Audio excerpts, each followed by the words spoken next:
is Tom Roberts, and I've been keeping bees for a long time now. I started right out of high school. 1981 is when I first bought my hive. Started with my first beehives. Kind of got hooked in it, and I've been keeping bees ever since. So today we're just going to talk a little bit about beekeeping, and I'll try to answer any questions you may have, and hopefully some of you may be interested in taking up this hobby too as well. But so I brought some equipment with me, some of my beehives and honey supers and things. These days there's a number of different beehives that they use for beekeeping. I use just a simple removable frame hive. This hive was actually invented Ranzel Langstroth, the guy that is credited for building the first removable frame hives. Prior to that, beekeepers always kept bees. My great-grandfather did as well. He kept bees in just empty boxes that they built, or even they would section off hollow logs and they would keep honeybees in those. And then in the fall of the year, what they would do is they'd drive the bees out or kill the bees, and they would just harvest everything inside the hollow box or whatever, and they'd take all the honey, and of course the bees would perish in the winter because they were deprived of their house. And then the beekeeper would use a hive that swarmed the next year and introduce a new swarm and continue the practice. And for years and years, beekeepers kept bees that way until the removable frame hive was built.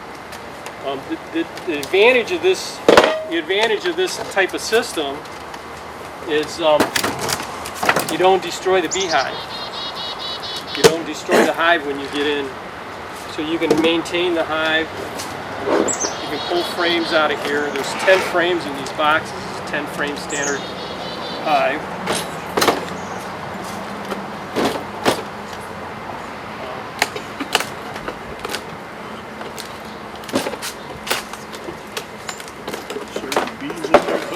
There's deads in this one because it was a hive that perished in the winter.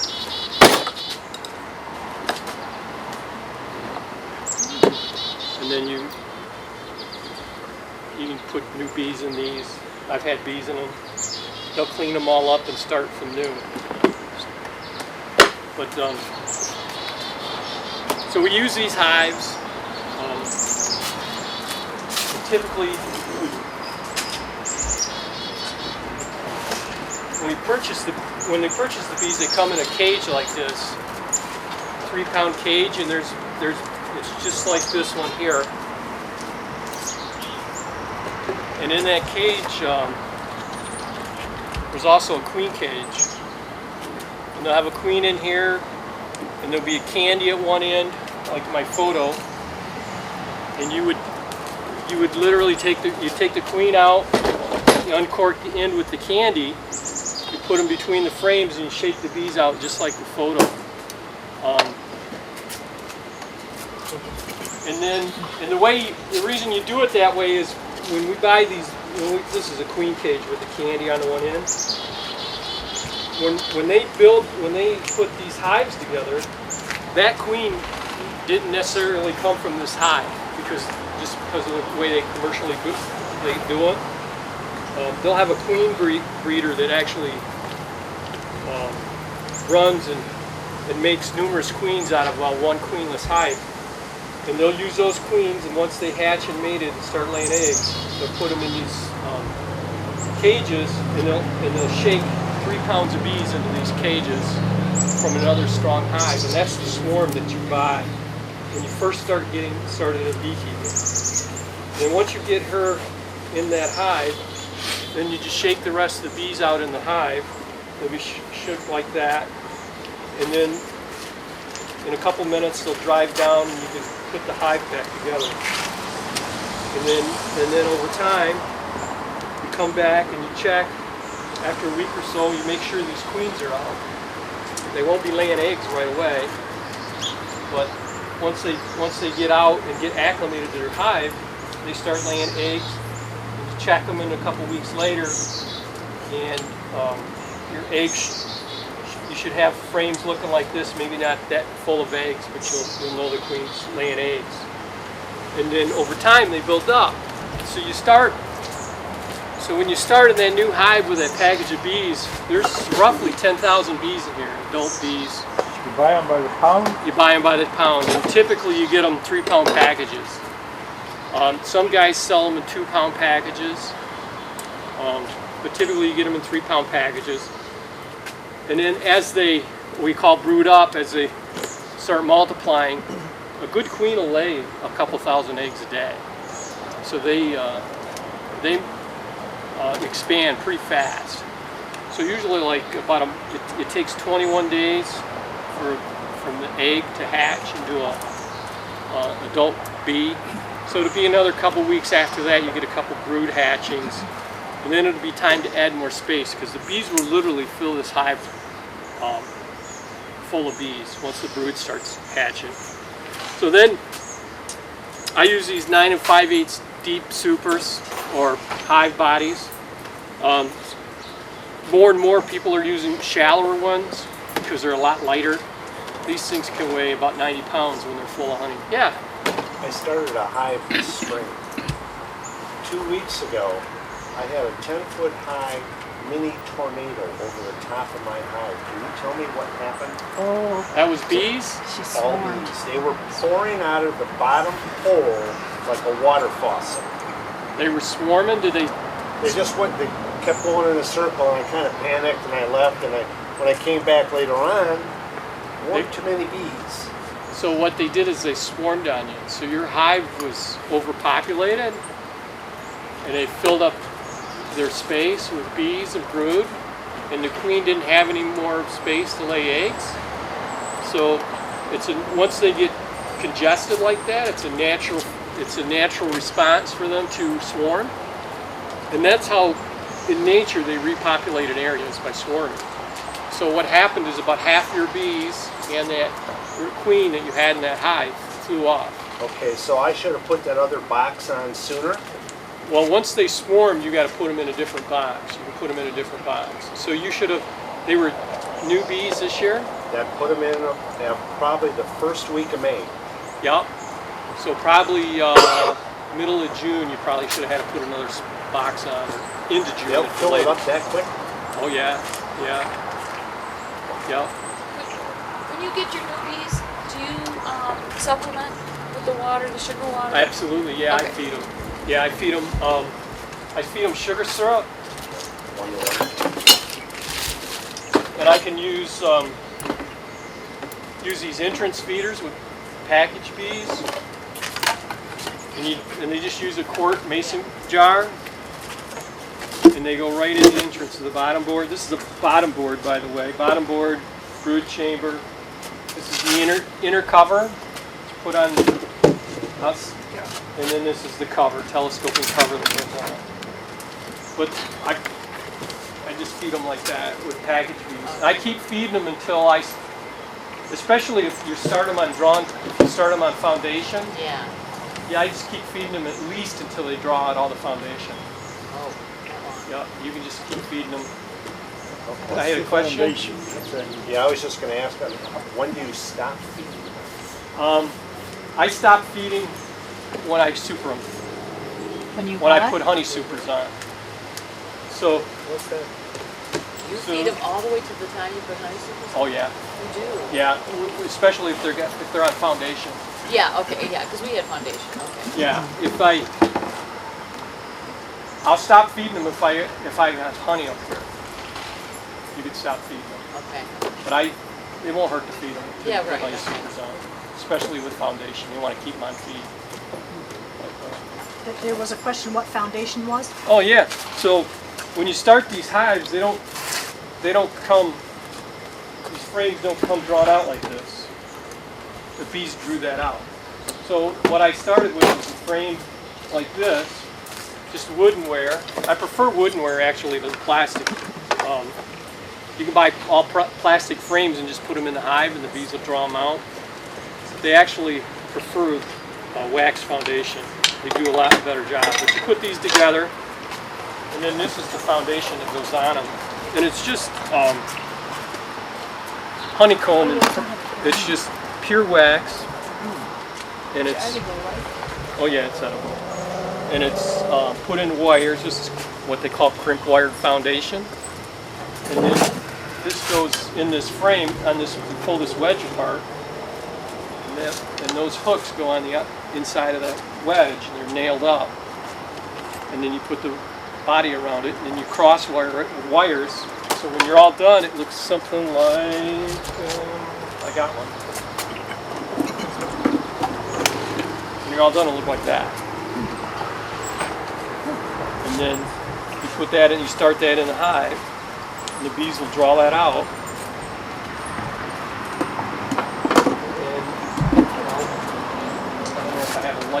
Can you buy those all put together already? Yes, you can. You can buy the frames with plastic inserts in them, put all together. Okay. I prefer to wire my own. The bees like them better. Okay. But a lot of people do what you're saying though and use the plastic frames.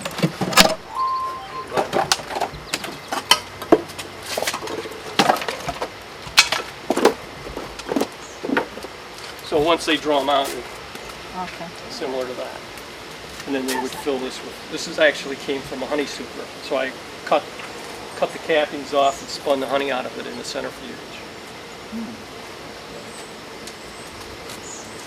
And when they first draw them out, they're light colored like that. And then as the queen starts laying eggs in the brood area, the comb darkens. Every time one of those larvae emerges as an adult bee, it puts like a little coat of lacquer in that wax, and it stains that honey wax, that beeswax, and it gets darker and darker with age to the point where it'll be almost black over time. I replace them every 4 or 5 years, typically. The color doesn't matter to me. I do use the lighter color stuff for my honey because you can use this dark comb for surplus honey, but it'll stain the honey and make the honey darker. It won't hurt anything. It won't hurt you or anything. It just makes it darker. Typically, the lighter the honeys are more marketable. They're more preferred. Now, do you take the honey from the bottom there, or do you No. just leave that for the bees? This is for the bees, and then once they get this full of bees, then I add another box on. So my standard beehive is 2 boxes, 2 of these 9 5/8 boxes, and then inner cover and outer cover. This is inner cover and outer cover. Go higher than that? And then once they get this second box filled, you just keep giving them space. You just keep giving them space. Anymore? Yeah. When do you stop if you want to have like 1 or 2 beehives and they keep expanding? What do you do? You just give them space. So I put a queen excluder on. That keeps, this is just a screen. It keeps the queen from moving up to where the honey supers are and laying eggs. I don't want her laying eggs in there because then they'll darken the comb. It won't hurt you. You can spin honey with eggs in it or brood in it. There's nothing in this beehive that's going to hurt you. But you only let it get too tall. You just keep adding boxes. So then you add another. These are my honey supers, and they come different heights. These happen to be what they call Illinois supers, which are a little bit deeper. They're like 7 5/8. The standard medium depth super is 6 5/8 tall. Cut comb supers are 4 1/2 inches tall. They're all a little different. So I like these because it holds a decent amount of honey, and I can handle it pretty well. Yeah. You said the queen excluder. How does that exclude the queen? Queens are bigger than the workers. There's 3 castes of honeybees in a hive. There's a worker bee. Yeah, there's a worker bee, which does all the work, gathers all the pollen and the nectar, tends the brood, tends the queen. They do everything. and they even guard the hive. They're the ones that can sting you. There's a queen. She's simply the mother of the hive. She lays all the eggs in a hive. And then there's the drones, the males. And the males, their only function is to mate with queens. They're just an insurance, so that if I got in here or something got in here and this queen got killed, these bees will raise a new queen with some of the eggs that they have. And when those eggs hatch, you know, when they mature and become a queen, then they fly out and they mate with a bunch of drones, usually 20, 30 drones. 2,000 eggs a day. 2,000 eggs, yep. Yep. So there can only be one queen? Typically there's only one queen in a hive, but there are hives have had mother-daughter queens in them that have gotten along. And then what happens? When the females are born, I mean, are they always larger? So there are all females ultimately queens or no? No, the females are typically the smaller of them. The queens are larger. They're the only ones in the hive that are sexually mature that can lay fertilized eggs. Any of the workers actually can lay eggs, but they'll never be fertilized to create worker bees. All worker bees are female. Yeah. Only the drones are male. Go ahead. The sugar mixture, how much sugar and how much water? I use 1-to-1, which is typically it runs to about a heavy 2 cups of sugar into a quart of water. That's what I mix. I just put 2 cups in a quart jar, fill it with hot tap water, and stir it up. You had a question? I had a question. That is not a top hive bee, correct? That's correct. This is not a top bar hive. So what's the pros and cons between the two different styles? Well, top bar hives are usually a homemade hive. So typically they're usually a little cheaper to buy. You don't typically have foundation with them.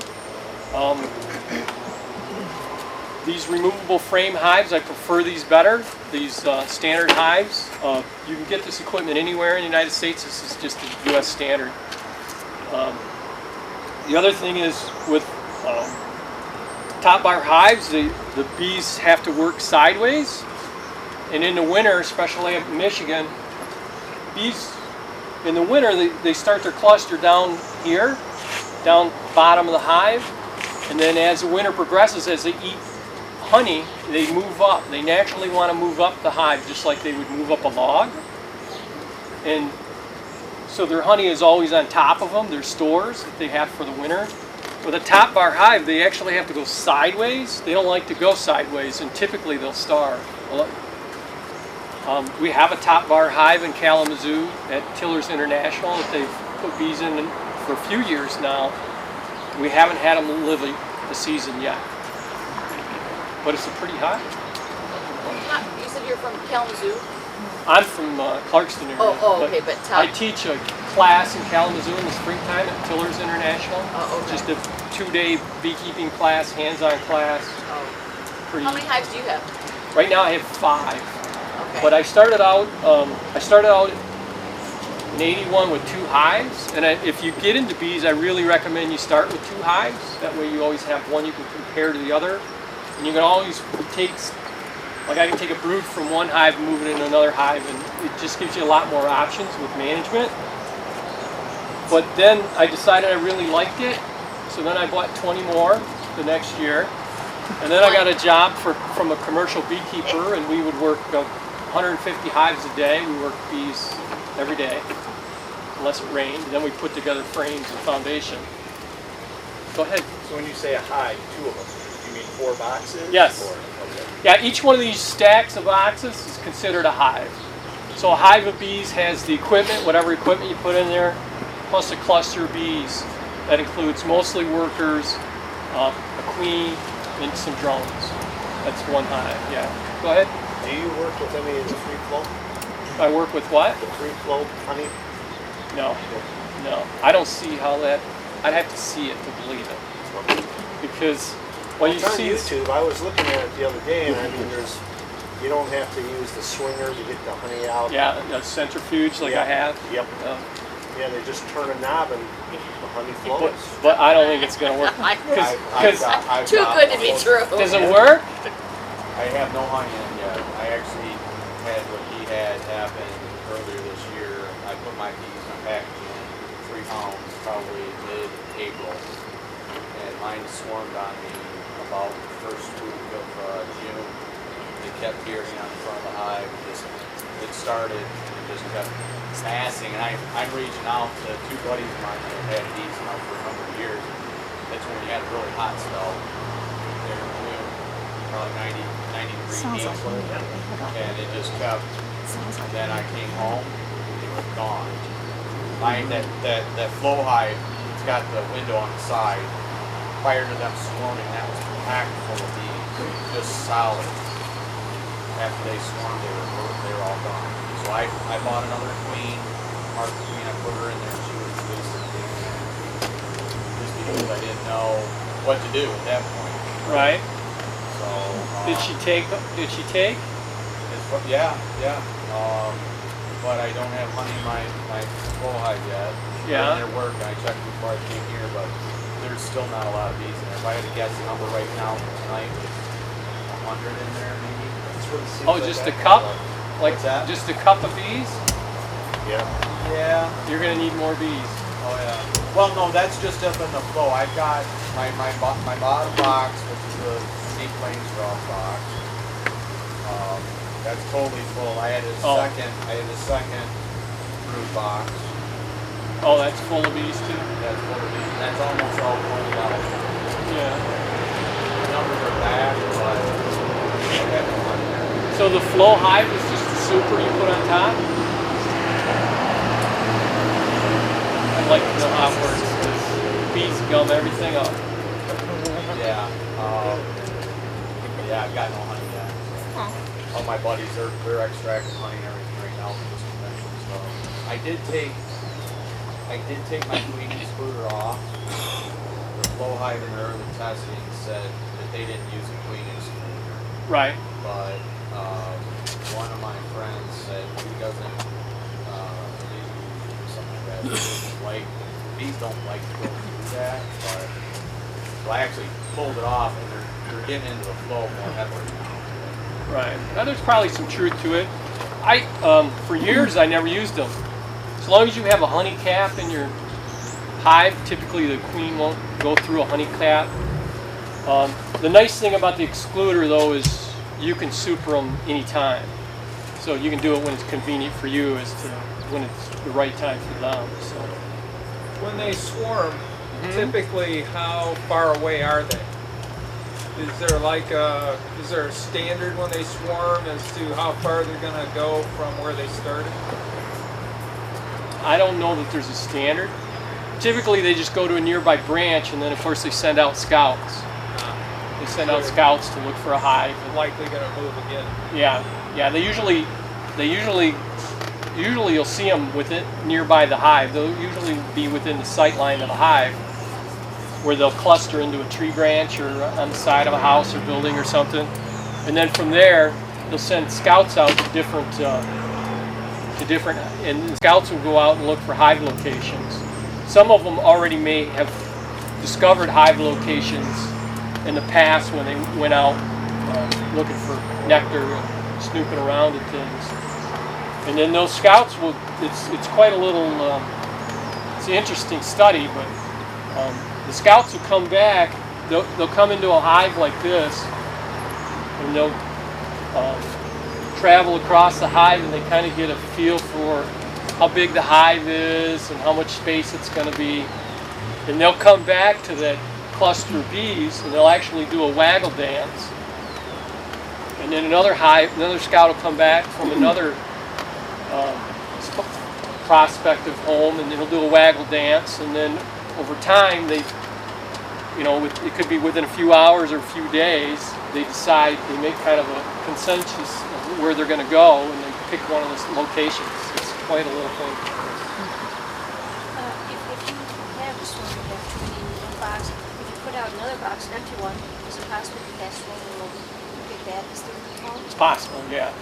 But typically what a beekeeper will do is, if they want to make increases when they get when they expand like that, the beekeeper will either buy a queen from an established queen breeder and put a new queen in another box and just add 4 or 5 frames of bees and brood. Make sure you don't move the old queen into the new place, and then you make your own splits that way. Okay, I got It's real simple. So you do that before you swarm. Yeah, you do it proactively before they swarm. Go ahead. Just 2 quick questions. Do you have like a set date time frame that you would extract your honey from? Like the last time that you would extract honey in the season? Oh, usually around October 1st or so. Okay. So I usually, with my system, I don't extract honey till about Labor Day. Usually Labor Day weekend or the weekend after. I'll do it, and I'll round up a lot of help, and they come and help me. My family likes to get involved. And then I put supers back on the hives, and usually in September I get a real good goldenrod flow, September and October. And so sometime after the 1st of October, around the 1st of October, I'll pull all the supers off again and extract the goldenrod flow. That's the way I do it. And then do you do anything special for winter, for the bees? Do you wrap your hives at all? This year I'm going to wrap hives. Last year I didn't wrap them. I haven't wrapped them in the past. I used to, when I first got into it, I used to wrap them and pack them with straw, and I was real kind of crazy about trying to preserve them. And what I found when we had some mild winters and things, the cluster would get too warm in the winter, and they would go hang out on the outside of the hive. And I lost a few hives just because they starved out, because if they're too warm, they consume a lot more honey, and they're more apt to starve out. Did you feed yours in the winter? I do feed them in the winter, yeah, Okay. when they need it, yeah. Yeah, we started in, what, January? Yeah, January. I think it was this past year we started in January. Feeding in the winter? Yeah, feeding. Yeah. Using the bottle method? Some guys use the sugar cane. We did a piece of paper, mixed some honey and white sugar together so it was gloppy, put a single sheet of newspaper on the top of the frames, put an empty box on top, put the cover on, and come out there and peek and see how much they ate every couple weeks. And they were eating it? They were eating it. They chewed through the paper. It was super easy. It was so easy. Right. The only thing I try not to feed them honey back, just because that's a good way, especially if you extracted honey from all your bees, that's a good way to spread any disease, if you got disease in a hive or two. Okay. Yeah. But if you just got 1 hive or 2 hives, then you're using your own honey. Yeah, that's what we only have. Yeah. But now we have 5, so that'll be good. Now you have 5? Yeah, now we have 5. Yeah. So, It's addictive. It's fun though. It's addictive. You had a question? Okay, no, if there's no beekeepers like yourself around to provide hives, what do the bees do in their natural habitat? How do they form hives on their own if there's no people like you around? Well, they've gotten away before there have been people on the planet, and what they would do is they would go find a home of their own. Just they would swarm on their own, and they'd find a house and a home and tree trunks and tree and any kind of a protection area. Any kind of protection area, and they would start their own hive that way. And then oftentimes what would happen in nature, these hives would cast out swarms, and a lot of the swarms would perish in the winter. They would never make enough. They'd never make enough honey to survive the winter. So, whereas a beekeeper would be feeding them, but they would be on their own. So what would happen is they would get a hive half going, and they might have some honey in it, but they'd have all the drawn combs started, and they might perish. And then the next year, another hive that survived swarm, and it would find that hive, and they prefer hives. They prefer set up hives as opposed to just empty spaces. And so since this cluster before them got the home going and they got drawn comb started and everything, these bees would prefer that, get started on drawn comb, and they get a jump in the season, and they'd be more apt to survive. The space is big enough that they can put away enough of honey. And that's how they would do it in nature. how do you protect for mice? Mice? Well, what do you do? I don't do anything. Really? Yeah. Yeah. I mean, people put mice guards in them. The bees will protect them from mice. I lose a little bit of frames to mice. You just let them stay in there for the winter down the bottom corner? Yeah. Yeah. Okay, And then I kick them out in the spring. Okay. But, I mean, you can put a bee guard in here, and I've used bee guards before, or mice guards. Yeah. But any self-respective mice can climb up here and chew through any guard. You know, I've had them chew through. Oh, you have? Oh yeah, I've had them chew through little knot holes. I've had them chew between the inner cover and the outer cover. So, I mean, unless I'm going to wrap the whole thing in a... How often do you go into the hive? How often do I go? Depends on the season. So, in the winter, of course, you don't go into them much other than to check to see if they got enough food. And all I do in the winter, as I put my ear to them, you can actually hear them in there if they're live. And then I just lift the hive up. And the only thing that really weighs anything in the hive is the honey. And I just get a kind of a judgment as to how much food they have. If they're really light, then I feed them. That's all I do in the winter. I don't open them up.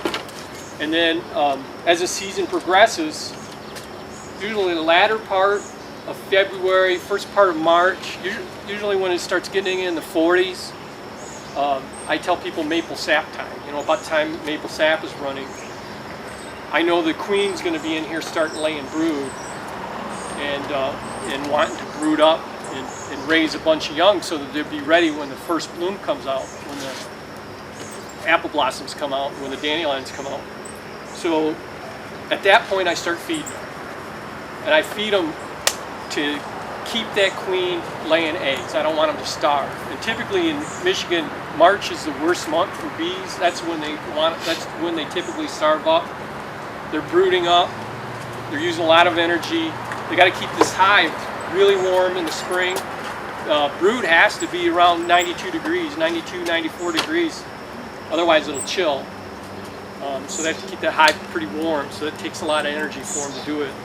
So I feed them sugar syrup. I also feed them pollen substitute in the spring because to raise young you need carbohydrates, you also need protein, which is what the bees bring pollen in for, is to make bee bread to raise young bees. Once they start gathering pollen, usually when the maple comes and the willow comes into bloom, they will ignore the pollen substitutes that I feed them. You know, once fresh pollen comes in, they'll ignore the crap I feed them, and then I just get rid of it. But so I feed them sugar from that time on until I either making splits or they're brooded up really good, and I'm ready for supers. And then so in the spring I start ramping up with that, and then in April I start checking to see once the weather warms up where I can get into the hive. I don't usually check them in March too much. I don't disturb them more than I have to in March. I'll check them to see that the queen is laying a good brood pattern. I'll check them for disease. I'll check them for mites, just to see generally how they're doing. And then at that point, I'll keep them going, keep them on feed, and then I'll check them 2 or 3 times in May, because May is typically the swarming season. And then in June I'll check them a couple times just to make sure they're not wanting to swarm, and to check them for swarm cells. So when they swarm, which is their natural tendency, to repopulate the area, they'll start getting congested. They'll start brooding up, getting a lot of bees, and then once they start getting congested, they'll start laying queen cells. They look like little peanuts, and they're usually on the bottom of the frames, like these here. These are queen cells. So this hive is getting ready to swarm. So what I'll do is I'll crack the hive open. All I do is just crack the hive open and look right up here at the frames. If I start seeing queen cells, then I know this hive is making plans to swarm. And at that point, I got a decision to make. Do I want to try to get as much honey as I want? And if I do want to just get a lot of honey, I got to keep cutting out those queen cells to try to keep them from wanting to swarm. You can put empty frames in here, empty drawn comb in here to try to give the queen more room to lay eggs so she doesn't get so congested. You either do that and go for broke, try to make as much honey as you want, or you can make splits. So if I have hives that die off in the winter, that's the time when I start making splits, and then I'll split them into these. I like to use these nuke boxes. These are just homemade mini hives. They hold 5 frames or 4 frames, and I'll put a couple frames in here with queens, with a queen cell and some bees, and I'll just open them up and let them go. And the queen will, once the queen emerges, you only need a couple bees to take care of a queen, but once she emerges and becomes mature and she'll do her mating flights, and once she starts laying eggs, then I have a fresh hive and I can add bees to it. I split all my queen cells out, try to put 1 or 2 in a nuke. You don't get 100%, you might get 60%, so I might have 10 nukes and get 5, I might get 5 hives out of them. And then at that point I can split these hives out. So that in the spring is probably the most busy time for me, where I'm the most active with the hives. This time of year I only add supers. So they're putting honey away. So this time of year I check my supers and see if they got space. If the box is 3/4 full of honey and it's all the combs drawn out, I add another box, and I just keep adding boxes and adding boxes until September, until I get ready to pull honey. So right this time of year is pretty easy. As long as your bee population is under control. Yeah. You keep adding boxes. Yeah. Once they start putting honey away, once the flow comes on and they start putting honey away, usually sometime in June, I know they're not going to swarm. Once they start putting honey away and I keep giving them space, they typically will not swarm. And then, but anytime they get crowded, they may swarm. So you got to be, you just got to keep giving them honey, space for honey, space for honey. Do you always treat for mites? I do treat for mites. Always? I always treat for mites. Okay. For years I was using Bob Knoll's peppermint pads, wintergreen patties. They're patty made with sugar, vegetable shortening, and wintergreen. I treat them in between the brood boxes, and then I put a roll of it in the inner cover, or not the inner cover, but in the hive, in the entrance.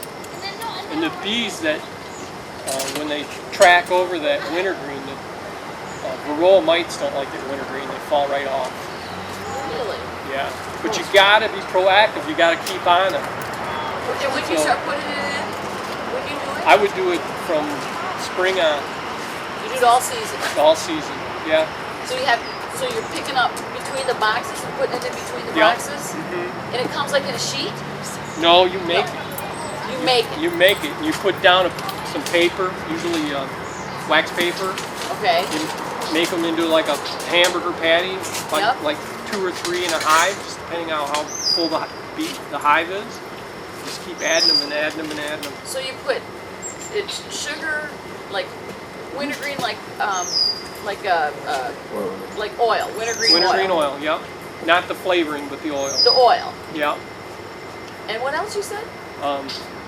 Vegetable shortening. Vegetable shortening. And a little bit of, I use a little bit of mineral salt. Mineral salt? Mineral salt, yeah, you get it at the feed store. You can find these recipes online. I didn't bring that recipe with me. Yeah, look up Bob Knoll, N-O-E-L. Okay. And I started doing that. I had real good success. You got to have screen bottom boards for that system. Okay. You got to have screen bottom boards. So the mites drop off. So they drop off. Yeah. Where do you put these berries? You put them between the 2 boxes, here and here, Oh, between the brood boxes. Right on top of the frames. Yup, yup. And I liked it because, so before that I was using the Ampistan strip. Actually, when I worked at the commercial guy, we were just starting to get mites back. And they used, what was the thing called? Miticure or something. The miticides? But it was in a strip, just like an Ampistan strip. And they didn't, the quality on the formulas were sketchy, so one would like kill all the bees and the next one wouldn't kill enough mites, and so it wasn't well formulated. It wasn't designed for bees. It was designed to keep the flies off the cows. That's what it was for. But that's what they were using them for. And then Apistan came out. We started using Apistan. But Apistan has strict instructions because you got to do it in the spring before the honey flow, and you got to pull it, and you got to do it again in the fall after the honey flow. Well, if you wait till after the honey flow, you've waited too long. You got to treat in August. You got to treat in August. So I started using these peppermint patties, wintergreen patties, because even though I wasn't probably supposed to, I didn't think that the wintergreen was that much of a contaminant with the honey. I'd rather eat a little bit of wintergreen, have that contaminant, because anything you put in here is going to contaminate your honey. That's just the nature of the game. So any medicines you use, or it's just going to get into the honey. It just can't be helped. So now, last year's the first year I used formic acid. And that's really good. And what I like about that is it's organic, 1. 2, it naturally occurs in honey. 3, it penetrates beeswax and kills the mites on the brood. It dissipates over time, and I can put it on with honey supers. How do you apply it? It comes in a little pad. It's just like a little cotton pad, and you just put 2 of those patties between the brood frames. Oh, you set it in there just like the other. Yeah, just like the miticide stuff. It's the same way. It's the same way. Yeah, same way. But what is it called? It's called formic acid. It's called. For that might know. Oh, I can't remember the trade name. Apigard or something. No, Apigard I think is Pop's product. F-O-R-M?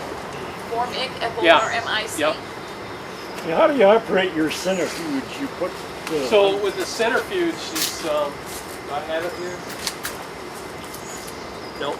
Hold on, let me get it. It spins, right? And it Yes. floats. So this is my centrifuge. I use honey extractor. It's right there. And that'll hold 6 or 12 frames, depending on how big the frames are. The bigger frames will only hold 6. So what you do is you uncap the honey, the frames. You got to get that wax cap off it to spin the honey. And then you put it in the centrifuge. You got to balance the centrifuge. And you turn it on, and it slowly spins, and then over time you pick up the speed. And then I strain it through a bucket, and then from there I bottle it. That's all I do. It's hard work, but it's a pretty simple process. And then where do you sell it? I just sell word of mouth, just through friends and at work, and yeah. Sometimes people come to the house. Okay. But I run my honey, like I said, around Labor Day weekend. This year I'm going to run it the weekend after Labor Day, only because I have to clean all this equipment. It's a big process for me, and I just do it in the garage. I don't do it, I don't have a honey room. And then I do it again in October if I get good flow. You'd have to use hot water to clean that, wouldn't you? That's all you need is hot water. Melt the honey. Just to clean equipment when you're done. Yeah. That's us up there taking the honey supers off. So these 2 are the brood boxes, and then these are honey supers above. And all I do to take them off is I just brush the bees off them. I bring an empty box with me, and I pull them one frame. I pull the supers off the hive, and then pull the frames out 1 frame at a time, and just brush them off and put them in an empty box. Your frames that you pull out, is it possible that you could have half babies and half honey? It's possible if you don't run a queen excluder, or if the queen went up there and laid eggs. Absolutely. No, what I'm talking about is like in your, you don't touch the bottom 2 boxes. No, right? I don't touch these. Okay, so it would be the 3rd box. It could be the 3rd box. Okay, yeah. and that could happen. Oh, it could happen if you don't have a queen excluder. Okay. But usually if you have a honey cap, the queen won't go past that honey cap. Okay. So, and like I said, for years I never even used excluders. I started using them really the last 10, 15 years just because I'm getting so busy. question. For Yeah. the last 50 years, you have been buying honey in Rochester. I don't think the old man has them more. And you might know right where the overpass on Main Street in Rochester. And you used to buy 5 pound jars. And it always was creamy, raw honey. Yeah. The cream color. Now how do you get a cream? I think you gotta whip it Oh, is that to what get it a is? cream. That's what he I've had. never made that. He ended up buying the bucket with 50 pounds in it. Oh, you So he did? said, why are you always buying only 5 pounds if you use it constantly? Right. He said, if you have more, yeah, I have a bucket. So we bought the bucket. Yeah. Another question, honey is supposed to be good for you. I mean, sometimes Yeah. I got a bottle and I just take a swallow of it, you know what I mean? I just take a big swallow of it. I mean, Yeah. isn't that good for your body somehow? It is, yeah. It's good for it. It's got a lot, it has vitamins in it. It's full of calories though, but it's good. That's why you eat it so full. Something else, I bought a jar of bee pollen. Yep. And I brought it with me from Germany when I was there. And that's very excellent when you have all types of things. When you feel ill, take a spoonful of this. And they sell that for these types of benefits. Yeah. If you have a cold or whatever. I've heard that. They collect any other products besides honey, like the bee pollen, propolis, and other stuff? Yeah, and wax. What? Yep. What do you use it for? Oh, the wax I used to send in for processing so I could buy foundation. I could get cheaper foundation because I trade it. Now I just use it for crafts. Or basically. Okay, what about bee pollen? Bee pollen's just a protein source and vitamin source. I don't collect it. I've collected it in the past for people. It's kind of a pain to collect because you gotta collect bee pollen. You gotta get it scrape. You gotta scrape it off the bee legs when they come in. So what they do is they put a screen in here with a box, and when the bees come in, they go through that screen, and the pollen gets knocked off their legs and falls in a little tray, and then you have to collect it every day because you can't get it wet, and then you got to freeze it, dry it. It's quite a process. That's why it's pretty expensive. How do you clean your wax? Separate it from honey. I'm sure there's still some honey on there. How do you Clean it. So what I do is I clean it. I just put it in a bucket, put hot water in it, mix it up best I can with my hands, squeeze out the water, and then I put the thing on the stove top on an old pan. I let it warm. I don't let the water boil, but I let it warm enough to where all the wax melts. And then I just pour that into another bucket of clean water. I pour it through some kind of a filter, like a t-shirt or something, clean rag. Pour it through that, and that'll collect any of the dirt. And then the wax will float on top, will float to the top of the water and congel, over a couple hours or whatever, and then I just collect that, and that's how I do it. mix it with water, melt it, strain it, just let it cool off and harden? Yep, that's all I do. Yeah. And then you have different qualities of wax. So the wax I get from my honey cappings is the premium wax. It's the white perfect wax. It's what a lot of this is made out of cappings. And then over time, as that, if you get the wax out of the brood comb, or I'm constantly scraping burr comb out of these hives when I'm working in it, and I put all that in a bucket, and then when I get enough, I'll do the same process with that. That wax tends to be darker, can be a dark kind of amber brown, and that stuff I'll use just for craft projects, stuff like that. It's a lesser grade. Go ahead. Is it too late to start a new hive? Since Yeah, for this year it's too late. You're too late. And the reason it's too late is because of winter. If you were down south, you could get away with it, where the temperatures are warmer. These honeycombs you have are man-made, right? So then the bees go in there, but bees can build their own honeycombs. They can build their own. They build right off of this. That's just impressed sheet of wax, and they build from that. But they could start from scratch I mean, if they don't have a frame like that, they can build their own. They'll just build it their own, but they'll build wherever they want in the box. Won't be as pretty. They won't build it on the frame. But if They they won't don't- put it in the frame like that. They'll build it wherever. And then you can't get it apart. The whole purpose of putting them in the frames is so you can move these frames around without destroying the hive. Well, what I meant is they're out in the wild. If Yeah, they in don't the have wild. beekeepers like yourself, where do they build their honeycombs? They just build it in a tree or wherever. They start at the top, build down as they Against go. the branches or something? Yeah, against the tree trunk or the branches or whatever. Go ahead. We had one that actually started outside on a tree limb, and you could watch it, and it looked like one of those handy wipes. In fact, that's what we thought it was at first. Oh yeah? Of course. Yep. Go ahead. You were talking about cleaning out the bird home. Yeah. Out of your boxes. Yeah. Mine, being a first year beekeeper, I've got foam and everything on the sides. Would you recommend cleaning that out so they just stay on the frames with the foam building? That flow hive came with foundational frame. Right. Which they built that out. Right. Is it perfectly straight? No. Some of it's a little hampered a little bit. Right. But around the outside perimeter of my box too, or also, there's foam and stuff in there. And I took a chunk out so it had honey in it, but right. a little bit. But you recommend keeping that outer perimeter cleaned off? Yeah. How much space is there? Is there room for frame? No. They're going to constantly put wax in there. Okay. Yeah. You got to have. So these frames, they're 1 3/8 apart. Yeah. That gives, when they draw these out, that gives the bees what they call a bee space, which is like 3/8 of an inch, 5/16, 3/8 of an inch. Right. You got to have that space for the bees to go back and forth. Right.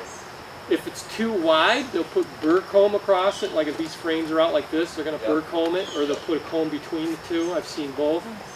If it's too narrow, they're going to glue it together. They'll glue it together. Do you clean that out? I clean the burr comb out and keep these frames together, and then that keeps the burr comb across the frames to a What minimum. about from your outside frame to the box? My outside frames are tight to the box, yeah. They're usually tight to the box like this. And this will be full of frames normally. Yeah. I've got about a full ratio. I got like between your frames, I got like that bee space you're calling to the outside, so the very outer frames to the outside wall of the box. It's too wide, isn't it? It must be. You could put shims in there, plywood or something, just to cut that space down. That would keep the burr comb down. But you do recommend keeping that off of the walls, but it's going to be an endless. I wouldn't take it off the walls unless you fix the problem. The problem is it's too wide. It's too much space. They'll constantly build comb in there. That's just what they do. Yeah. In other words, what do bumblebees do? Pollinate plants, and other than that, I don't know. They sting people. But they don't produce anything, right? They produce the honey, but pollinate. just a little bit for the queen to survive. Pollinate the plants. Yeah. I heard that they're good for pollinating the tomatoes. Are they? Because they need that vibration, bees vibrate. Yeah. They're on my tomato plants now. Are they? So that's the kind of pollination that the tomato plants need. They need that vibration that the Oh. bees provide. That's interesting. Go ahead. I talked to you on the phone the other day, and Okay. you said to take the beehive where the queen is no longer there. You said to put them in the other hive. Did you check them out? Huh? Did you check them? To see if the queen bee was gone? Yeah. Yeah. And she's gone. She's gone. She's not How many there. bees are in there? There wasn't very many when we opened it. Okay. So when you introduce them to the other hive, put a sheet of newspaper between the two, Oh, okay. so they don't fight. That's all you got to do is just move them into the other hive. So just take the one and set it on top? Yep. Oh, okay. Are the bees in just one box or both boxes? Is it 2 boxes tall or one? You know, my son brought them out, so I don't know. Okay. So I'll have to talk check to them him on out the and see where the phone. bees are. If they're in just one box, just combine the one box with established hive. And all you do is you just put a sheet of newspaper on here, and you might cut a couple holes with your hive tool, just a couple slits, and then put the other box right on top, and that's how you combine it. And then what they'll do is they'll clean that paper out, and so they're intermingle a little slower, so they're not as apt to fight. Okay. If there's only a handful of bees, you can just shake the frames out in front of the hive. Oh. Yeah. Do you use a smoker? Oh yeah. Yep. I do. Yeah. And I recommend.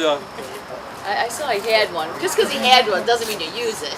I recommend the biggest one you can get. You know, the commercial size. There's a lot of small ones you can get, and they tend to run out of fuel. And I just use any. You can use anything for fuel. Yeah, I've read burlap works good. Burlap works good. That's what we use. That's what we used. Not burlap, but we used binder twine when I worked for the Beekeeper. Okay. For the professional. And you can use bark in anything. The only thing I would tell you is when you run your smoker, if it runs hot, like bark will run hot. These pine cones I use run hot.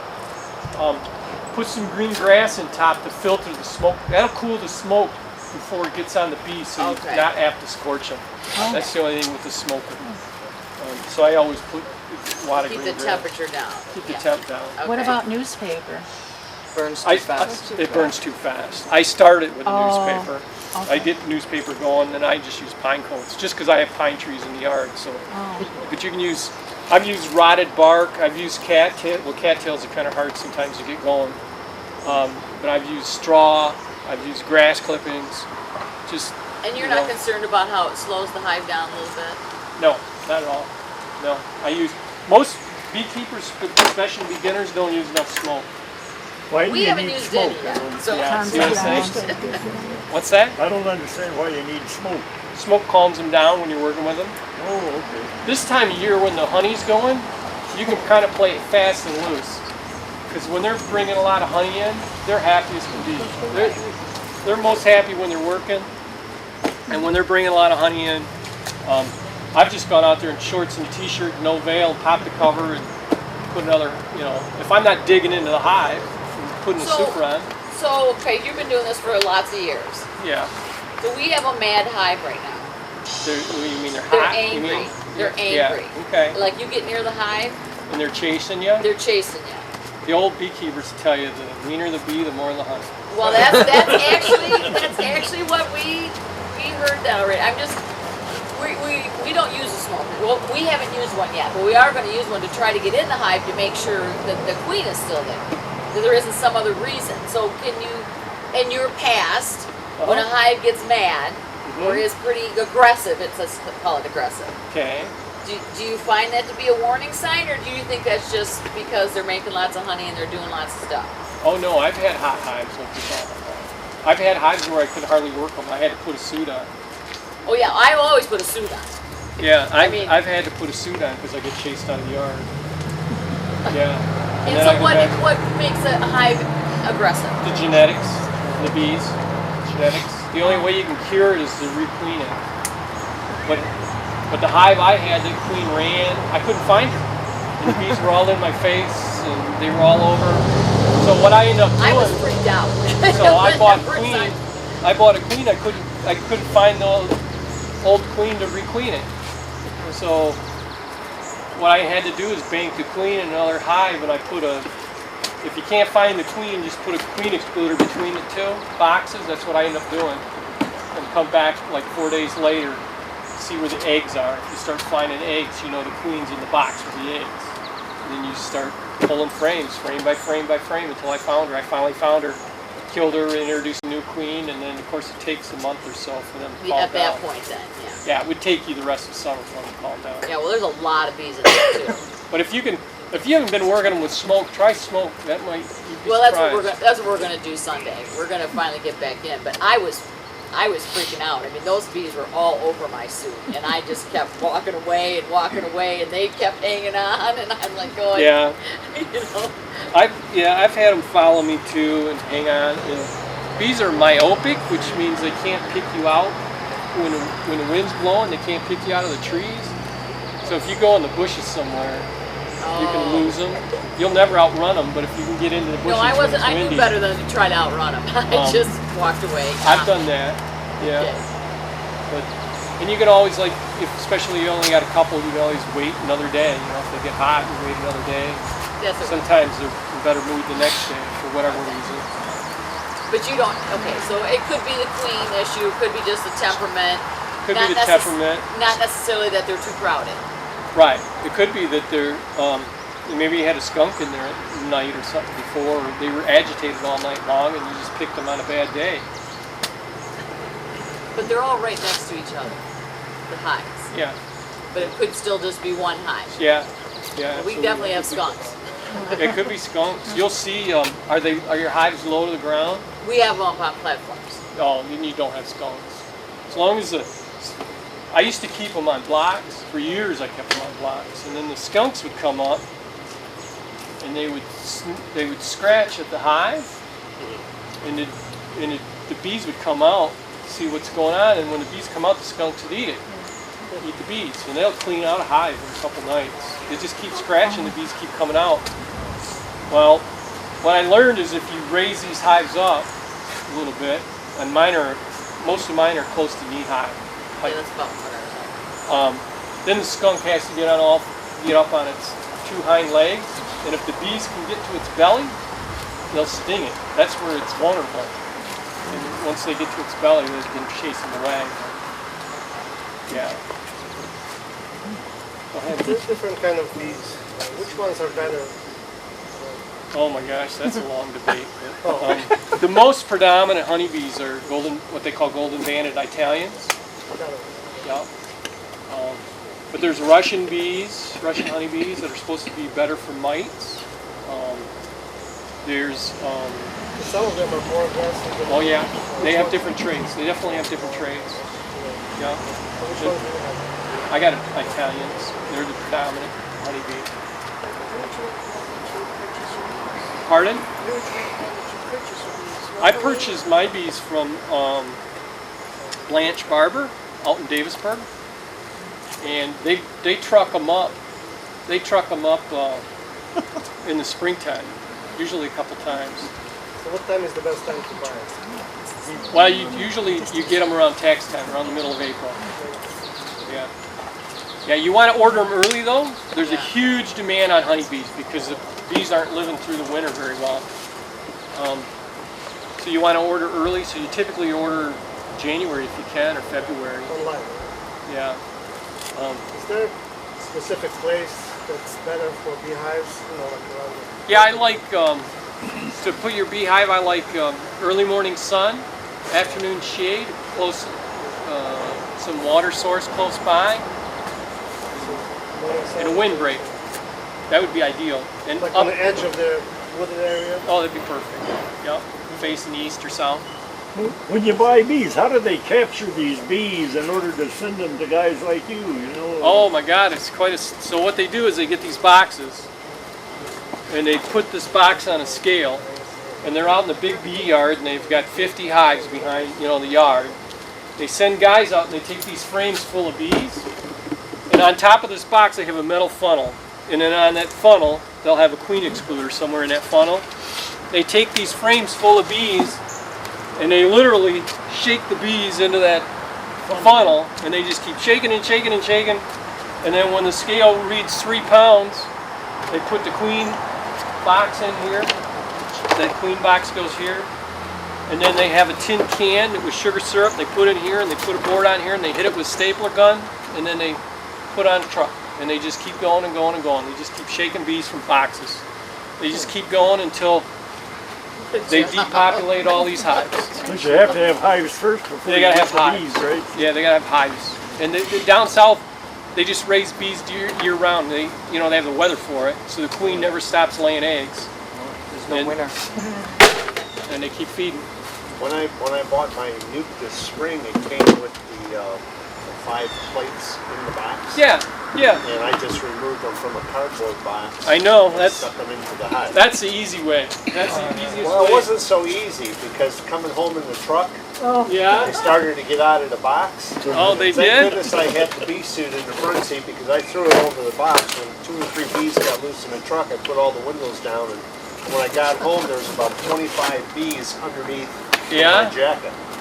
This is what he's talking about. It's a nuke box. You can buy them. You can buy them right in the nuke box.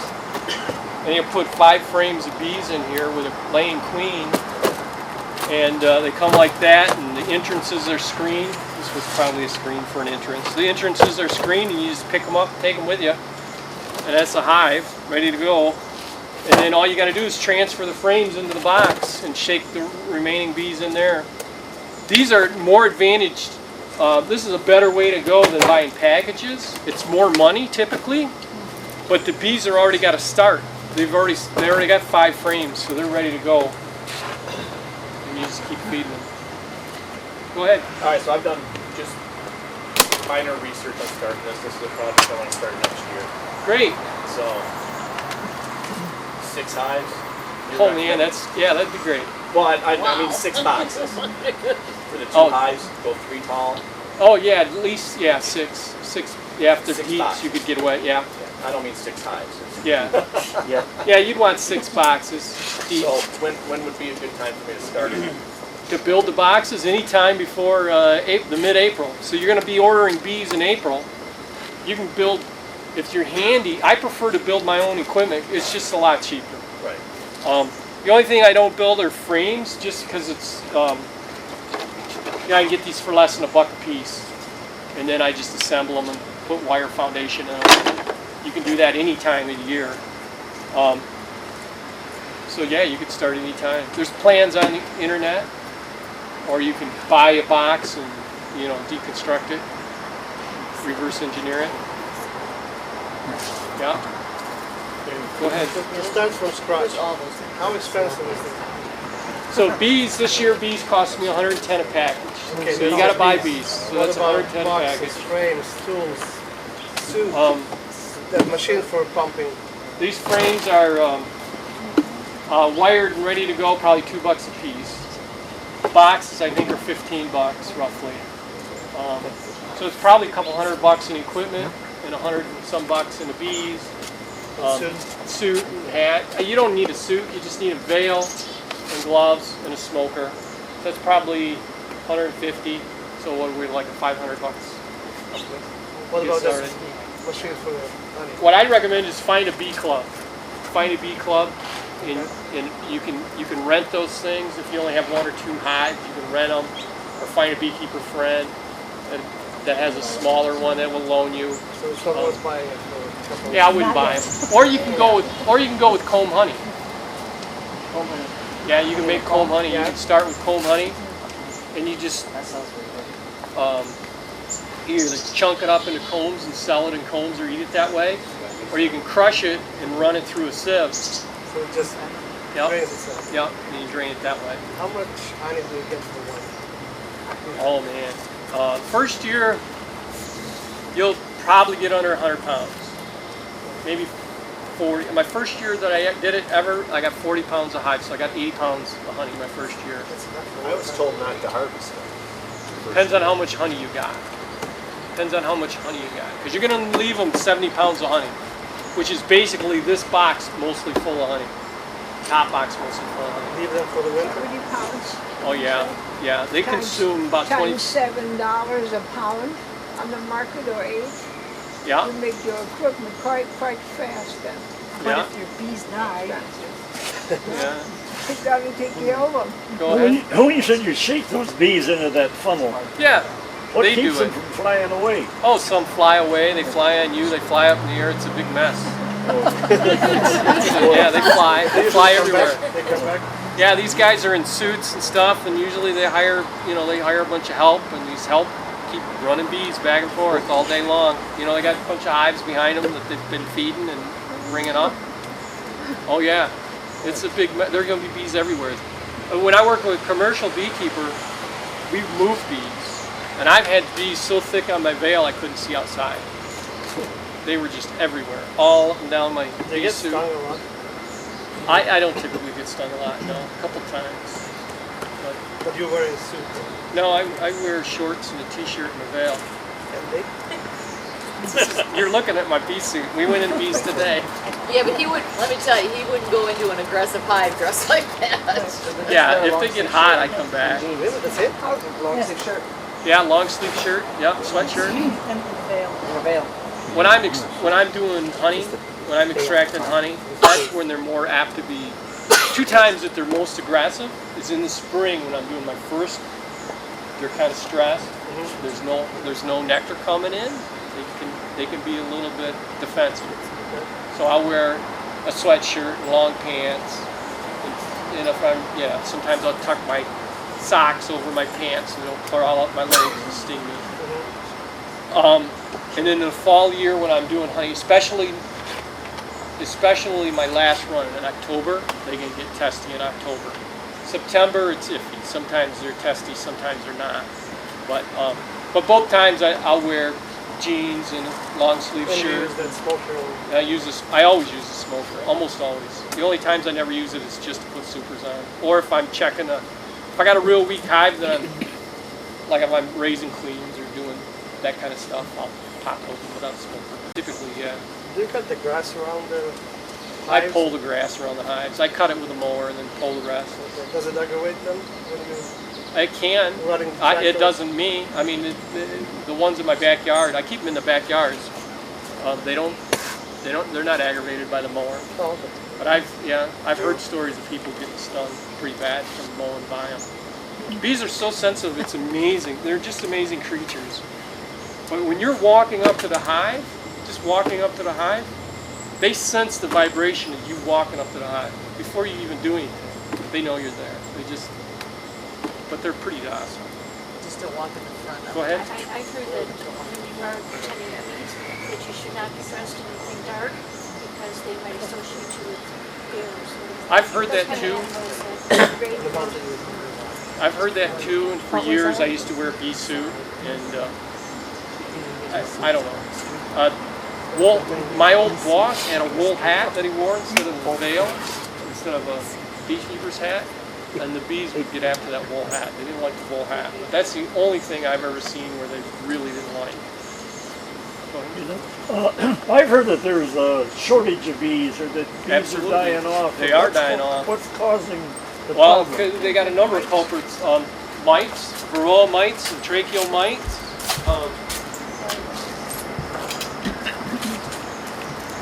These are the biggest culprits. So when I got into bees back in the 80s, early 80s, it was like you couldn't do nothing wrong.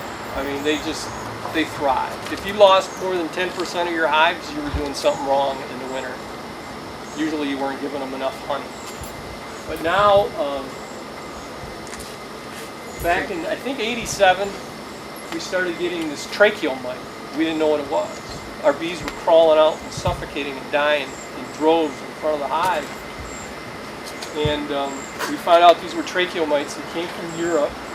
And they would go inside the tracheal tubes of a honeybee, and the larva, and the mite would spend most of its life inside. They're microscopic, and it's spend its entire life inside the tracheal tubes of a honeybee. And then the females, after they mated, they would come out of the bee, and they would actually cross into another honeybee. You know, they'd cross into another honeybee and go down in its tracheal tubes and repeat the life cycle. In the test, the test for it, you had to dissect the bees. You dissect the bees and you'd look down these tracheal tubes. And that one right there where it's dark, that's evidence that there was mites in there. That's the feces of the mites that were following up the trachea. And the bee, over time, would die from suffocation. That's how it killed the bees. Well, then later, in the, I think, early 90s, we got another mite problem. It came from Asia, came from China, and it's called the varroa mite. And that's the one that's in the news all the time. And that's an external parasite, and they're at the top, I think. There's a varroa mite, and they're a little bit bigger than a fat grain of pepper, and they actually attach themselves to the outside of a adult bee, and they just drain the bee of its fluid, its body fluids. They make that bees weak and susceptible to other parasites and other viruses that we never even knew existed. That's the main bee culprit, tracheal or the varroa mite. The other thing now, we have some people are reporting we're getting hive beetles in Michigan too. They came from down south as well, and we think I think they came from Asia. That's relatively new. And the problem with the hive beetles is not the beetles, but the grubs from the beetles actually eat the honey and the pollen, and they soil the frames, and they make it unfit for the bees, and the bees will actually leave the hive if these beetle larvae infest their hive. They can't deal with them. So those are the main culprits. The other thing is we're having a tough time with different pesticides too that the farmers are using, and other plant growers that are, especially the neonicotinoid pesticide family group. And what I understand is that this pesticide doesn't necessarily kill these bees outright, but bees are such a social creature and they're so interdependent on their behaviors of others that all you have to do is change their behavior a little bit, and it's enough to have that, and the hive will be doing. There are companies which rent their bees. Yes, with pollination, trucks, they go big all business. The way to Arizona and California. Oh my gosh, they go all over the country. Yeah. California is big. The almonds, the California almonds require honeybee pollination. They cannot survive without honeybee pollination. And they're good, and the last time I read, I think it's a good third, maybe even a half, all the bee colonies in the United States get trucked to California for pollination, for almond pollination. Now, do those bees which are in the almond fields or orchards come back to the hives? Absolutely. They're set up? Yeah, they'll set up. So what they do is beekeepers will load these bees on great big trucks. They truck them, in February is when the almonds come into bloom, and they truck them into the almond fields. And the business has gotten so crazy because the almond growers need these bees. And they were making individual contracts with beekeepers, and then the beekeeper would lose all his bees, and the almond grower would get stuck. He wouldn't have bees. So so because of this shortage of honeybees, a new industry of bee brokerage has come into play, and there's actually guys that just broker honeybees, and they work with a number of beekeepers and a number of growers. They take a cut as a middleman. Big business. Yeah, and they do the business. They do that, but they guarantee that these beekeepers have bees, and they're paying. Last I checked, I think they're paying like $150 a hive for pollination services. And I don't know how many beehives they need, but it's a lot of hives per acre. They come with huge trucks and then they Yep. have the Yeah, hives in there. they come in semi-trucks, and you can get it's about 600 hives in a semi-tractor trailer. It's a commercial. And then they go there, and then from there they might go to North Dakota to run on, they do clover honey in North Dakota, and then from there they might go down south somewhere, Texas or Florida. They get on the oranges in Florida. They just make constant loop. I think I heard I did a bee symposium at my college. Yeah? State was there and stuff. They were talking, the speaker was talking about the almonds in California. I believe she said it was like 1.5 million gallons brought. They're trucked out to California every year to pollinate It's huge. It's an amazing. It's a beautiful sight. You had aerial view of them in bloom. Yeah? As far as you can see was flowers. Oh yeah? This has been very, very interesting. Well, thank you. Okay. Well, thank you guys for coming. I appreciate it.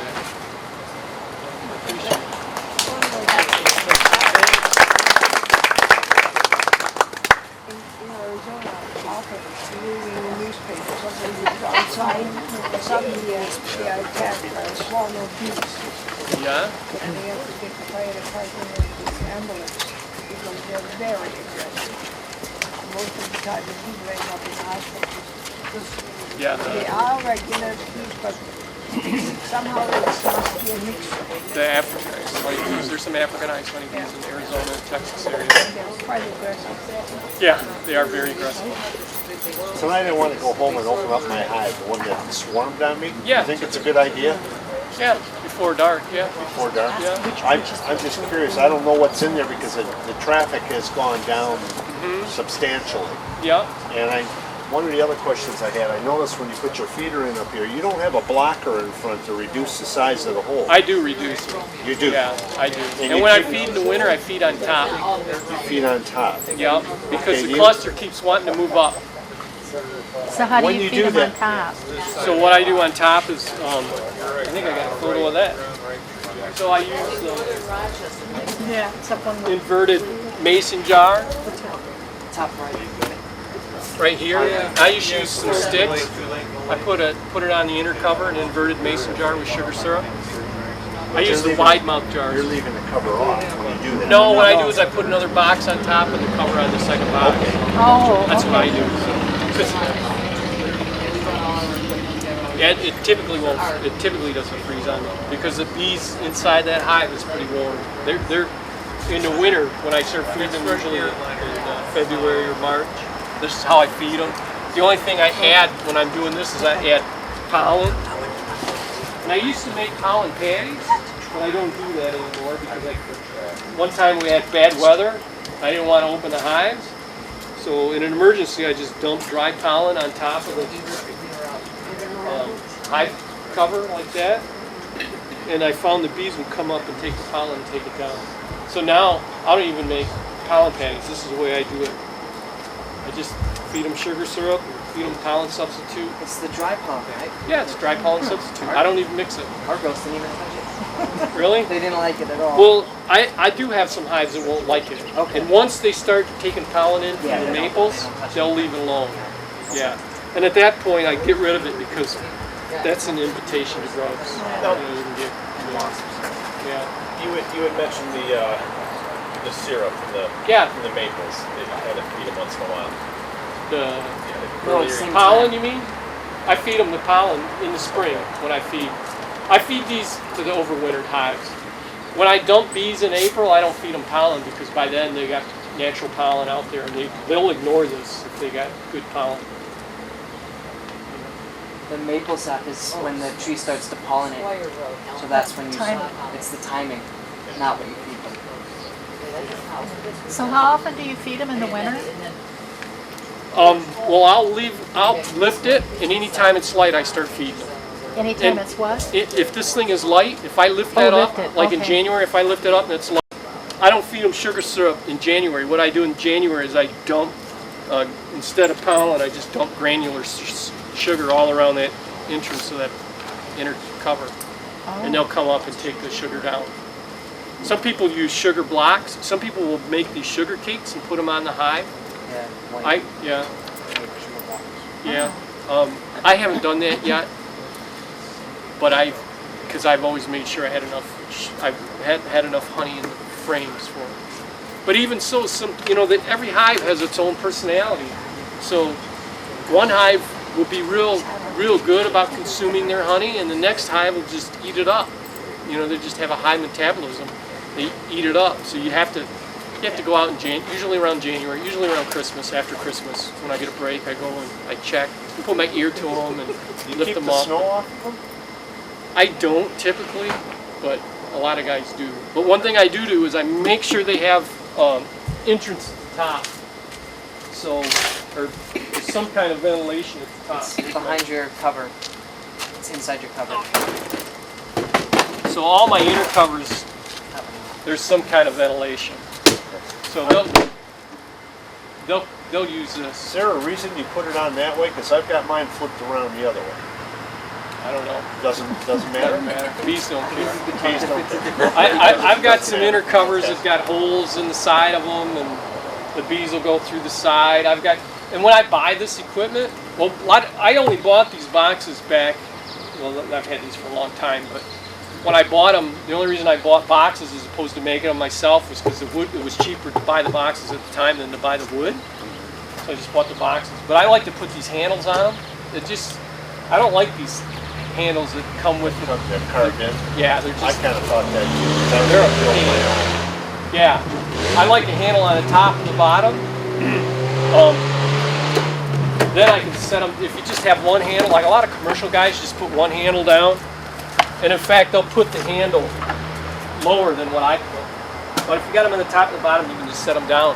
When I set them down, when I'm pulling them apart, I usually set them on edge like that, so I don't get crap in them. I never set them down on the ground.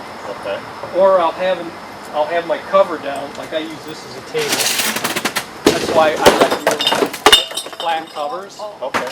I use that as a table, and I'll set them down, across the cover. That way, I'm not setting them in the ground and getting dirt and crap. And when this one gentleman was talking about the grass, around my hives, the grass is up to the door, which is one cinder block high. Should I cut that?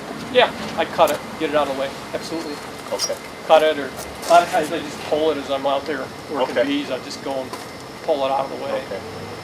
I didn't know if that was beneficial to them or like a protector. It gets in their way. Something gets in the way. It gets in the way. Okay. The other thing, when I work bees too, I don't work them in front of the hive. If they're coming in and out of here, I always work them from the side. It's a lot easier to work them from the side. And then I'm out of their flight path, so I'm less likely to aggravate them. Okay. And I work them from the side. The other thing I do, so when they put this hive... You got your glasses down there. Oh, thank you. So when I work the hive, their cluster typically is in the middle of the hive. Most of the time, it's going to be in the middle of the hive. So I know the queen's in the middle here laying eggs somewhere.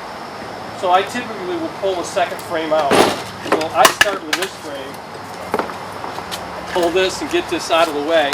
Most of the time, this is honey, anyway. Once in a while, I'll get brood on one side or the other. But I'll pull the frame out like that. I always pull this, that's my system. Pull the second one. Then the other frames, all I gotta do is slide them. I just slide them and slide them. Take a look and at work them. I'll pull them and look, and I put them back in. And you, as I go. Never touch, you said the bees will do all the cleaning. Because I was wondering, do you physically take this hive apart at some point and clean everything out and put it back together? I'll brush dead bees out of it. See, there's some dead bees in it, because this was a hive that perished in the winter. And they but they'll clean it out. I don't even have to do that, really. You just dump bees in it. They'll clean it all up. They'll clean it up? Yeah, they'll clean it all up. Yeah. Okay. Bees and bees. Yeah, they will clean it all up. There's 10,000 workers for Yeah. one queen. I'll look. Well, I had 10,000 workers. And some of these frames, like that one's got wax moths. Yeah. See the wax moths in there? Because I didn't get these on. I thought I was going to use these. I ended up not using them. But I got wax moths. What do you do with that? Well, if it's just light like this, I let the bees clean it up. But if it gets out of hand, they'll tear the frame off. Oh, okay. But if it's wax moths, they'll clean it up. If it's those hive beetle grubs, you just get rid of that. See, there's a wax moth or a wax. Yep, moth right there. See? So she's in there laying eggs. And so in another 3 weeks, a month, they'll be taking over this frame. So what I do is I use moth crystals.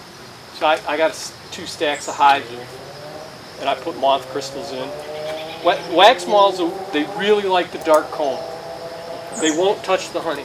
And you never remove that dark comb? Oh, I do every few years. Okay. See, this has got a 2 on it. Yeah. So it was probably 2012 or something. Okay. So you take everything that's there, throw it away, and then put in a new piece? And I don't throw it away. What I do is push the wax out of it. Okay. Scrape this. I'll boil this back up, and then reuse it. I just boil it in water, boil the wax off of it. Oh, okay. I just boil it. So I'll wait, like I got garbage cans full of these. So where I push the wax out, and I'll put it in a 5-gallon pail. When I get time, I'll render the stuff. And then when I get time, I'll get a boil water going, and I don't boil them until I got a number of them to boil, 30 of them or so, and I'll boil them and spend an afternoon and just boil frames. That gets most of the wax off of them, and then I scrape them, and then I start, I pull them apart and start all over. Yeah. Do you ever do them where they only put the wax like about an inch across the top? And I've never done that. You've never done that? No.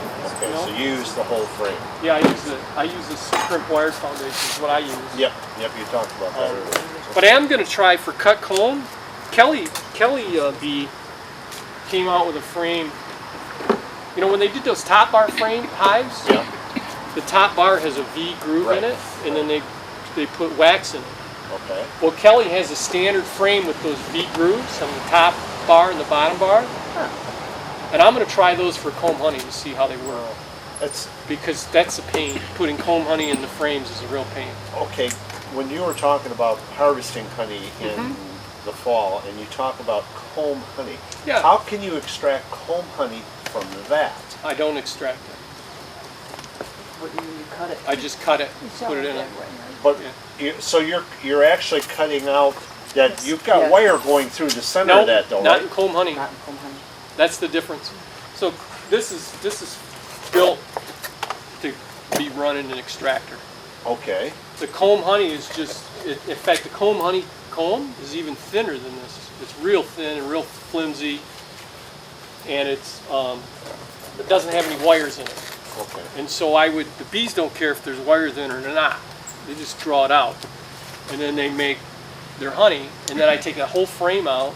I usually put it on a cookie cutter and just cut it out with a knife. Oh, okay. And transfer it into different containers, and that's the comb honey I use. That's kind of what got me hooked on this last year. A friend brought to Thanksgiving a big batch of comb honey, and he says, "You've got to try this." It's the best. And when he gave it to me, I was hooked. I says, I'm raising bees next year. It's the best. Comb honey is the absolute I've best. never had anything that's that good. I mean, the stuff you buy in the store, Oh yeah.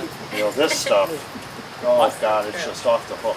And extracting it's really hard. It's like some for the extractor, some for me. Yeah. But if you use just comb honey frames like that, you could just comb some up for comb honey, and the rest you could just crush up and run through like a spaghetti sieve or something, a noodle sieve. Really? It would take time because it's going through the wax, but it's a low tech. Beekeepers did it that way for thousands of years. They've got all different ways of doing it, but I'm not that far yet. Just, the first year or so, trying to learn all this. Yeah. It's very, very interesting. I was amazed with that swarm, even though they left me. That was just, oh my God, what is going on? There's this little mini tornado, and it's 10,000 bees, and when I left and I came back, they were gone. Yeah. And you said it's too late to kick one off this year, right? Again, start a new one, yeah, absolutely. Just wait till the spring. I'd wait till spring. Even what I got left over, there's... I'd try to build them up in the winter, keep them on feed. Well, that's why I was questioning, when do you stop the feed? I didn't know if I should stop and just forget it, or... Do they got everything filled out? Well, that's what I'm going to find out tonight. I'm going to go home and crack the box open and see. Yeah.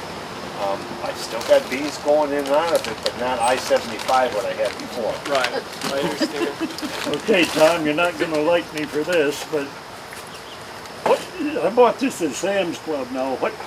How would your honey compare to this? Well, that may not even be real. It doesn't even be honey. It's corn syrup. Because a lot of the stuff like that is not even real honey. Really? Yeah. So and they're pasteurized. It says fancy clover white honey, but that might, I don't know. That doesn't look like clover. It's pretty dark for clover. But clover's a little lighter than that. And I think this is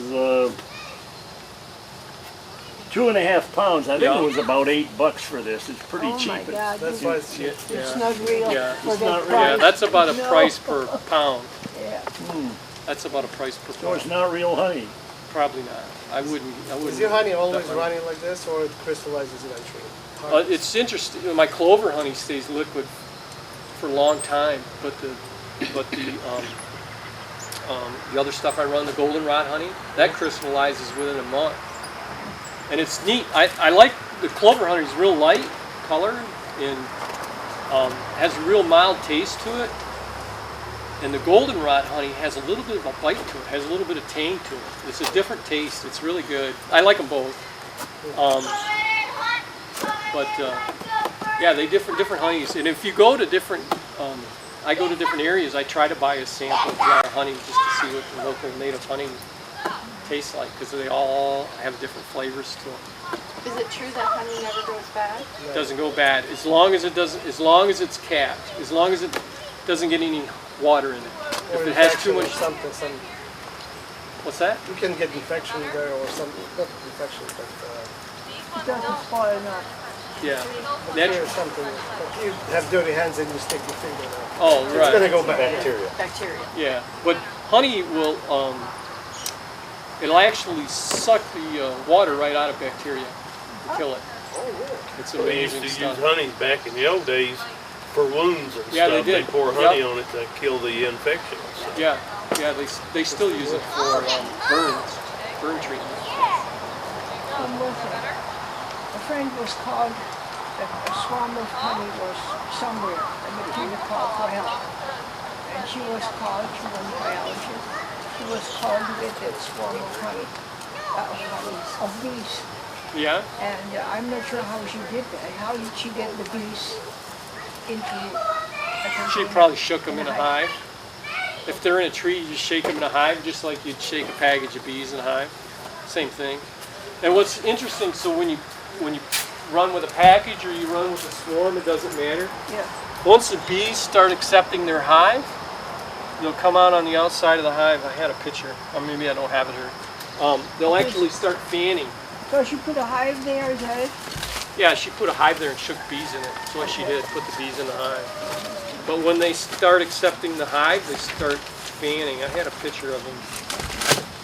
But they fan the entrance of the hive. And they kind of tell the others that's...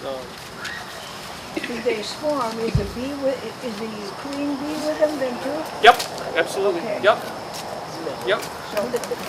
Yep, it'll be the old queen bee typically. The first swarm will be the old queen bee.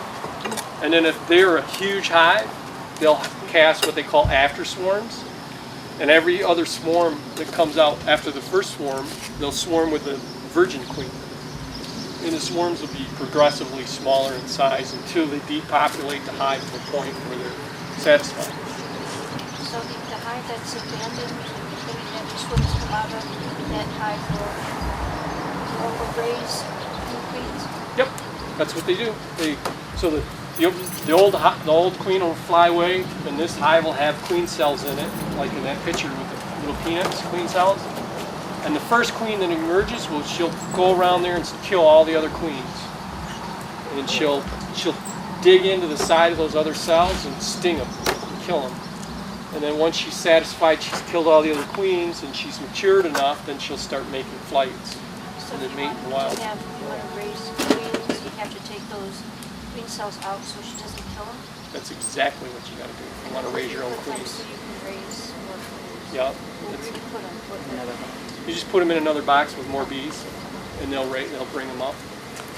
That's exactly what I. So when I make my splits, I get them real populated. I know that at a certain point they're going to start raising queens because they're going to get what we call swarmy, or they're getting ready to make swarms.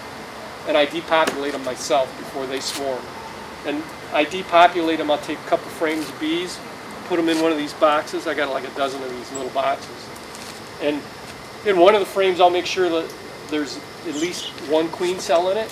Oftentimes I leave two nice queen cells in there, and then the first one will kill the second one, and then it's just a little more insurance. How do you recognize the queen cell? Oh, because you can see them. They look like peanuts. They look like on the this. bottom right there. Yeah, these are all queen cells. See these? Oh yeah. They look like peanuts. Those are all the queen cells. So I know all those are going to be queens. And so in a frame like this where I got multiple queen cells, I can take my hive tool and dig all around that queen cell, sacrifice some of these others, which are workers, and I'll take that queen cell and push it in another frame like this with just, maybe I'll push it up here in the pollen or something. And then when that hatches, yeah, I'll have a queen for that hive, whatever that hive is. Yep. And this is what I do, I pull them apart and I'll look in these frames for queen cells. In the springtime.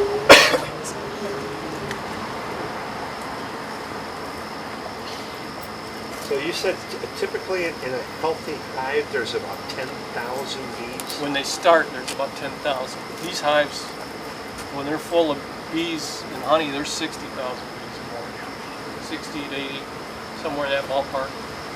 There's lots and lots and lots. So even though mine swarmed and I think left, I could Right. still have a viable hive. Oh, yeah, in absolutely. Yeah. Yeah. there. Okay. Yep. Good. I was worried that it's dead. When did it swarm?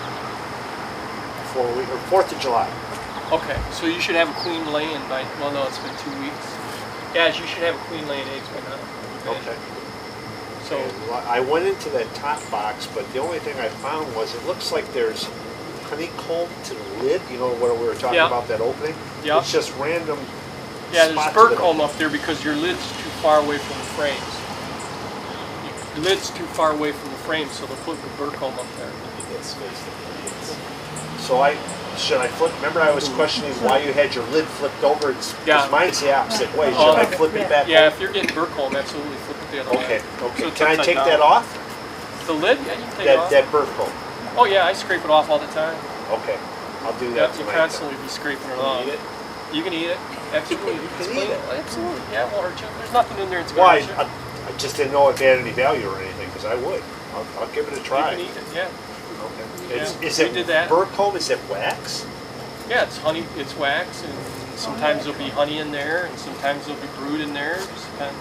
Okay. Make sure it's not brewed before you eat it. You can eat the brood. Yeah, people it won't taste so good. Huh? It's just A little more protein. protein. It won't hurt you, but it Pure won't be honey. Yeah, it won't taste as sweet, huh? So you don't ever worry about getting your garden pollinated at home? No, I don't. But they won't go after the garden too much because they're going to go to whatever is the best source of honey for them or nectar for them. Do they bother neighbors? They don't bother my, they don't typically bother How me. far do they fly? They'll Up to search 3 2.5 miles.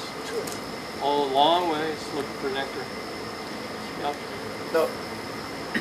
Our neighbor 2 properties over, about 2 years now they've been doing bees. Do you have any issues or any concerns with? No. Like Except if they swarm or something in their swarms, will they come over? Possibly. They could, and yeah. try They and take could. over, or Yeah. vice versa. Right. Do you know your neighbors? Yeah.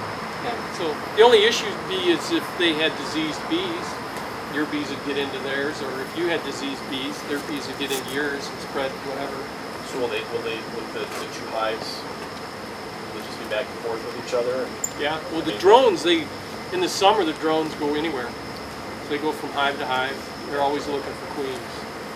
And bees, the honey bees are typically any size, because I've got little ones, I've got big ones, and I'm going. Honeybees? No, they're usually the Tiny. workers are usually about a ½ inch long. And the drones are a little bit longer but fatter. Drones are real fat. I mean, they all look the same, but various sizes. Of them. Yeah, there That's should be what- 3 different sizes. Okay, most then should that's be probably little. what I'm seeing then, because I got worried. I thought maybe I got some random bees coming in, because somebody said something, you can get the Steelers that come in. I had one of those big black, I call them B-57s, come in, and he was buzzing that hive trying to figure out how to get in there. He said, Yeah, that's a robber. hornet or a wasp or something trying to get in there. Yeah. Yeah, they'll do that. Yeah, Well, the bees will chase them out. They'll chase them out. Isn't there sometimes a problem with bees stealing? Oh, they steal from each other, absolutely. Yeah, especially in the fall of the year when there's no, or in the spring of the year, fall and spring when there's no honey coming in. Yeah, they definitely rob from each other. And that's part of why, like when I work a hive, I only pull 1 frame out. I don't pull frames out and put them all over the yard. That's an invitation for them to steal.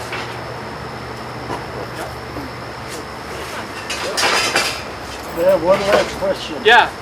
Years and years ago, somebody's car, there were bees all over the windshield.